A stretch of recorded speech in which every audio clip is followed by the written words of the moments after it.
This is an old ColecoVision game, Chuck Norris.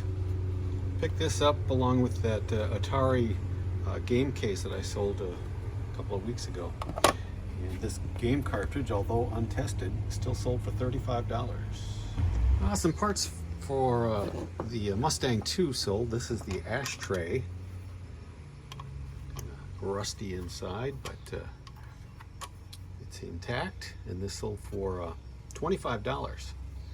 And then someone else bought these are cluster lamps, or for the instrument cluster. These light up the speedometer and oil gauge, things like that. And I had these priced separately at $8 a piece, including the bulbs. And somebody bought all three for $24.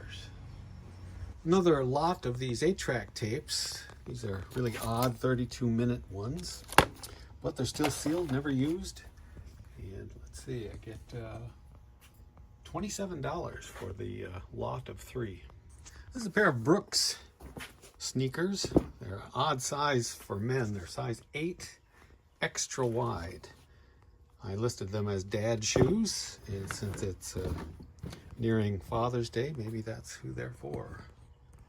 And these sold for 25 bucks. This is an old Rand McNally Road Atlas from 1963. Nice Buick there. I thought it was kind of cool. It shows the interstate system as it's being built. Quite a few gaps. This is North Dakota. South Dakota didn't have much going on for interstate. And this was just a 25-cent pickup at a garage sale, and it sold for $15. I've sold a number of these aptly named cookies all over cookie jars with the walnut finial. This one's a little bit taller. The other ones, or the more common ones, seem to be a little bit more squat. It was marked, but just with an HB on there, so I don't know the whole story on these cookie jars. I pick them up whenever I see them, though. And this one sold for $100. Well, this has to be one of the easiest sales I've ever done. I was at a garage sale, and I saw this box with free marked on it. Figured out right away it was a part for a Hyundai. Turns out it's a cargo cover, which I've sold cargo covers before, and this was for a Hyundai late model Palisade, and it had the part number on there, so everything was very easy to write it up. And of course I included a picture I took off the internet, because the box is sealed. I don't have to do any packing, I just have to slap a label on it. It sold for $125. This is a Craig Model 212 reel-to-reel player. These were featured on Mission Impossible. Quite a few of their episodes started off with this particular model of reel-to-reel that, of course, they would self-destruct it by having smoke come out of it. I've got a couple of these for sale. Well, actually, this one just sold, and it did not have the microphone with it, but I was able to make a test tape, just putting my echo device into the input. And it took a while before I could find a 9-volt adapter. They have to be a particular amperage, and even when I found it, I still had to reverse the polarity on it, because these have a center negative. In any case, new belts, all cleaned up, and it sold for $165. This is a pair of GM, like Yukon or a Tahoe mirrors that were taken off and replaced by wider ones for trailer use. I found these about a year ago at a garage sale. I think I got the pair for $20. I priced them separately, thinking somebody might break off just one and need just the right or the left. They came with the wiring harnesses. They look almost brand new. And so I priced them at $100 each, and somebody did buy them both. But I was just going over the facts and figures of the shipping. 14 pounds, package is 1810 by 8. This is all combined by eBay. Going to New Mexico for $11.65 via Ground Advantage. Just seems like that should be more expensive, but who am I to argue? A nice $200 sale. It's another one of those BSR turntables that this one is Panasonic branded. This one I got off the Goodwill auction site, and I usually bid them up, so with shipping it comes to about $40. Did a regular service on it. This is a pretty deluxe model with the metal platter and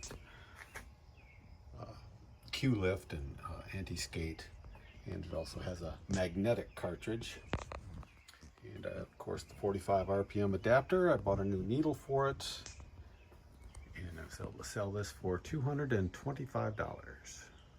This is the grill off a 1964 Rambler that I saw on an online auction locally, and nobody was bidding on it. I got it really cheap, and it's in really good shape, and I was able to sell it for $250.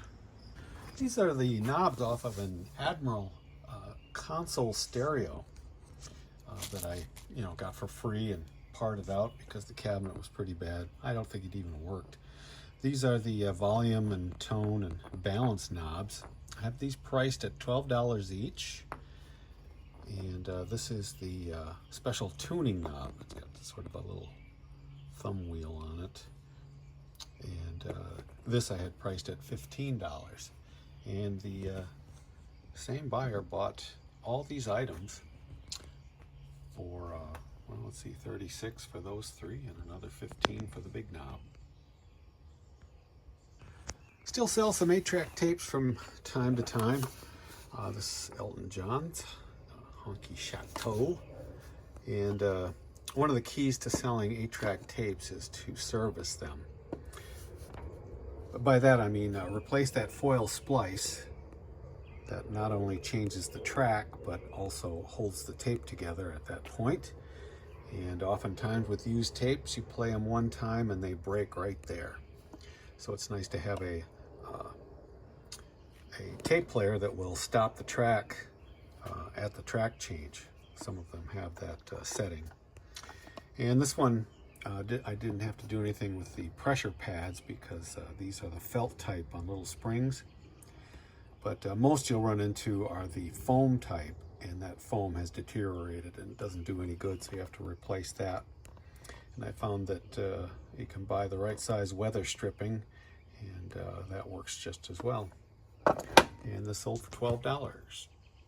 This is just your typical JanSport day pack book bag that I found at a garage sale for $1, and it sold for $25. This is a German Telefunken radio. It's called a Jubilate, and I've owned this for over 20 years. I used to really be big into German radios and had a huge collection, but I've been selling them off every now and then. This one's in very good shape. Gone through and cleaned all the controls and made sure everything works just fine on it. These old German radios always feature the tuning tube that shows you when you've gotten a strong station. Looks a lot better with an antenna, that's for sure. Flying with a southeast 5 to 10 miles an hour. Idea. And I put this up for a pretty hefty price compared to other ones I've seen for sale, but I really liked it and didn't want to see it go too fast. It did take about a year to sell, and I got $350 for it.